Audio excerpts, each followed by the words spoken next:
Hi beautiful people! Welcome back to my channel. My name is Joy. This is now my 6th update on the 2025 Years of Usage Eyeshadow Project Pan. This project is created by Sarah Catherine back in 2021 and I have been doing this project for 5 years now. The eyeshadows in this project this year are eyeshadows I've worked on in the past years except for 5 eyeshadows. There is a total of 200 eyeshadows from 15 eyeshadow palettes in this project this year. The goal this year is to hit 25 uses because we are in the year 2025. Since I worked on these eyeshadows previously, my starting number of uses is from where I left off. Most at least has 21 uses as the starting point. A few are at a lower starting point as I did not hit my goal when I worked on them previously. I started with 15 eyeshadow palettes, but for this update, I will share my progress on 9 eyeshadow palettes because I already hit goal on all of the eyeshadows in 6 eyeshadow palettes. Of the 9 palettes still in the project, I managed to hit goal on all of the eyeshadows in the palette on 4 eyeshadow palettes. And the 4 eyeshadow palettes are the Makeup Revolution Soft X Eyeshadow Palette, Urban Decay Gwen Stefani Eyeshadow Palette, I Heart Revolution Lemon Drizzle Eyeshadow Palette, and the Pure Soiree Diaries Eyeshadow Palette.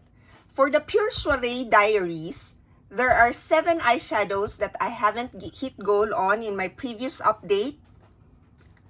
And for this update, I've hit goal on all of them. And these are Private Party. I used that once. I only needed to use that once. Socialite. I used that twice. Gala, once. Mogul, 3 times. And then Epic, twice.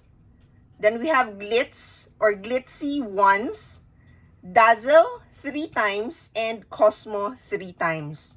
So the other eyeshadows, I already hit goal on them previously. The total number of uses in this eyeshadow palette is 16. Next palette is the I Heart Revolution Lemon Drizzle. There are 10 eyeshadows that I haven't hit goal yet in my previous update, and these are Afternoon Tea, I used that once, Scrumptious 3 times, Butter twice, Bake 2 times, Slice of Cake 3 times, Delicious 3 times, Zestful, I used that once, Zingy 3 times, Sharp but Sweet 3 times, and Nothing But Grams once. So the total number of uses for this eyeshadow palette is 22. Next palette that I hit goal on all of the eyeshadows now is the Urban Decay Gwen Stefani eyeshadow palette. And for this palette, there are 7 eyeshadows that I haven't hit goal yet in my previous update. And these are Bathwater, I used that once, Skimp, I used that 3 times, Punk once, Pop twice, Harajuku, I used that once, Danger once, and 1987 2 times. So for this palette, total number of uses is 11. And the last eyeshadow palette that I hit goal on all of the eyeshadows for this update is the Makeup Revolution Soft X Eyeshadow Palette.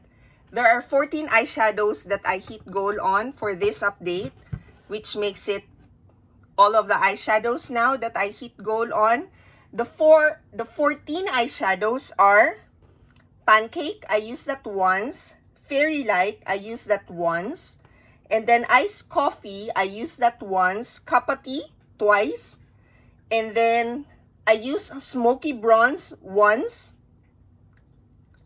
Peaches 2 times, Cloudberry once, Petrol once, Danger once, then we have Festive Flame once, Copper Coin once, Mug Cake once, Rosewood once, and Nightmare once. Total of 16 uses for this eyeshadow palette.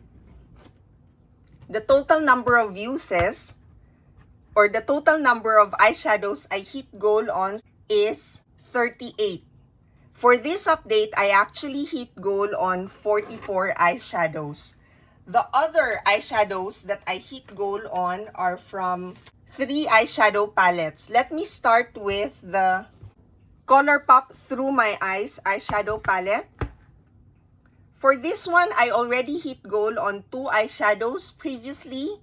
And for this update, I hit goal on 1 eyeshadow. The 1 eyeshadow I hit goal on is Nocturne, this one. Previously, I hit goal on Sandalwood and Muse, this one. The total number of uses in this eyeshadow palette for this update is 12. There's still 13 eyeshadows that I have yet to hit goal on in this palette. Most of the eyeshadows here, I am at 21 uses. I also hit goal on 4 eyeshadows from the You Can Be Belonging eyeshadow palette. The 4 eyeshadows are Baha, I used that 3 times, Accelerate once, Smug once, and Guilt Trip once.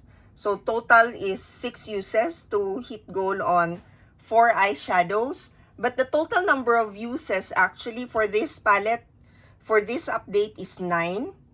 And there are 8 eyeshadows I hit goal on previously. So the total number of eyeshadows I hit goal on in this palette is now 12. There would still be 9 eyeshadows that I have yet to hit goal on.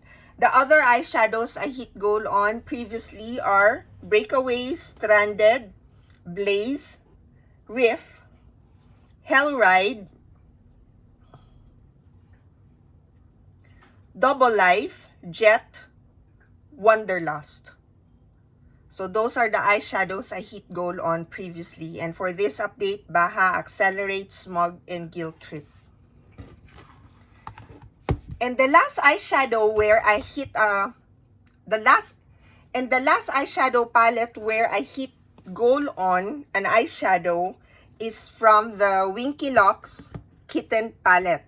From this palette, there are just 9 eyeshadows. I hit goal on previously on 2 eyeshadows, and for this update, 1 eyeshadow. The eyeshadow I hit goal on is the shade Cat Eye, this one. I used that once. The other eyeshadows I previously hit goal on are this shade. This is Purr and Strut. The total number of uses in this eyeshadow palette is 3. This one, it feels like I still have a long way to go because I haven't really been reaching for this in the previous weeks. I've been focusing on those other eyeshadows where I hit goal on, as well as these 2 eyeshadow palettes where I did not hit goal on any of the eyeshadows. So from Dreamland, the You Can Be Dreamland eyeshadow palette, for this one, I already hit goal on 2 eyeshadows previously. The 2 eyeshadows are Goddess and Supreme. The least use in this eyeshadow palette is Scallop at 13 uses, and the most number of uses is 24, and it is for the shade Inspire. So that means there's a high chance that I would actually hit goal on that one, and maybe a few more from here. We'll see. Looks like I might focus on the 3 eyeshadow palettes earlier that I showed, the ColourPop, the Belonging eyeshadow palette, and the Kitten palette. And the last eyeshadow palette in the project is this Dikalu eyeshadow palette. So these are the eyeshadows I added into the project, which I haven't worked on in the previous years to make it 200 eyeshadows in the project. For this eyeshadow palette, I haven't hit goal on any of the eyeshadows, and the most used eyeshadow in this palette is this shade, the 4th shade, I am at 15 uses, and the least use is this shade. This second shade, I am at 5 uses. I think, well, between this and the Dreamland eyeshadow palette, there's a high chance that I would be able to hit gold on the eyeshadows here because there's just 5 eyeshadows in this palette that I need to focus on. And I'm now at 15 uses for this one. So just 10 more uses to go. Looks like the chances of me hitting 25 uses on all of the eyeshadows is quite high for this one. So these are the eyeshadow palettes that I'm working on in this project. I am now at the total number of uses, or the total number of eyeshadows I hit gold on for this update is 44. And the total number of eyeshadows I hit gold on for this project is now 151.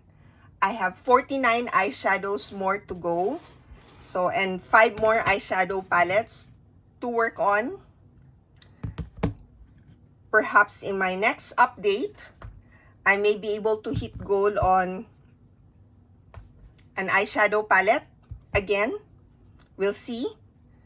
So that there would be less eyeshadow palettes to update in this project. This is my 6th update, and I would like to thank you all for watching, and I hope to see you in my next video. Bye!